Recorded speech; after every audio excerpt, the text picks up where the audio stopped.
ఇంకో పక్క నాకు బాగా జ్ఞాపకం, ఆ రోజు హైదరాబాద్ ఎయిర్పోర్ట్ బుడ్డ ఎయిర్పోర్ట్ ఉండేది, ఫ్లైట్స్ ఉండేటి కాదు. ఒక్కసారి నేను పోయి ఆయన అడిగితే ఓపెన్ స్కై పాలసీ ద్వారా ఫ్లైట్లని శాంక్షన్ చేశారు. ఆ తర్వాత మొట్టమొదటిసారిగా గ్రీన్ ఫీల్డ్ ఎయిర్పోర్ట్ హైదరాబాద్లో వచ్చిందంటే దానికి కారణం వాజ్పేయి గారు అని చెప్పి కూడా నేను మీకు తెలియజేస్తున్నా. ఒక్క డెవలప్మెంట్ కాదు, అనేక డెవలప్మెంట్లు తీసుకొచ్చారు. ఈరోజు నేషనల్ హైవేస్ మీరు చూస్తే 1,46,000 కిలోమీటర్లు, ప్రపంచంలో ఏ దేశంలో లేనటువంటి రోడ్లు మన దేశానికి తీసుకురాగలిగారు. ఇంకో పక్క మీరు ఒకసారి చూస్తే ఆ రోజుట్లోనే అమెరికా శాంక్షన్స్ పెట్టారు.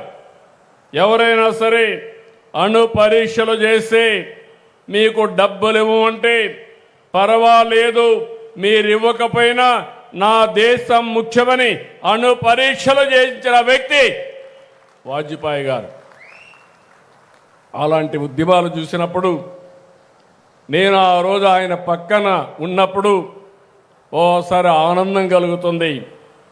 ఎందుకంటే 99లో 36 మంది ఆంధ్రప్రదేశ్ నుంచి ఎంపీలు అయ్యారు. 29 మంది తెలుగుదేశం, 7 మంది బీజేపీ, 2 కలిపి 36 మంది ఎంపీలు వాజ్పేయి గారికి సాలిడ్గా సపోర్ట్ చేసి ఏ రిఫార్మ్ తీసుకొచ్చినా అండగా నిలబడ్డాం.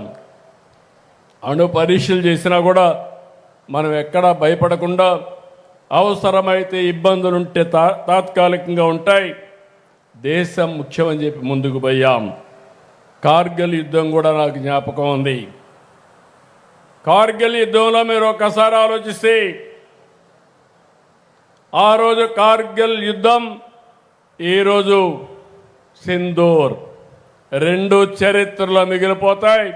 ఎవరైనా మన దేశం పైకొస్తే తగిన గుణపాఠం చెప్పే శక్తి భారతదేశానికి ఉందని నిరూపించిన 2 నాయకులు, ఒకటి వాజ్పేయి గారు, 2 నరేంద్ర మోడీ గారు.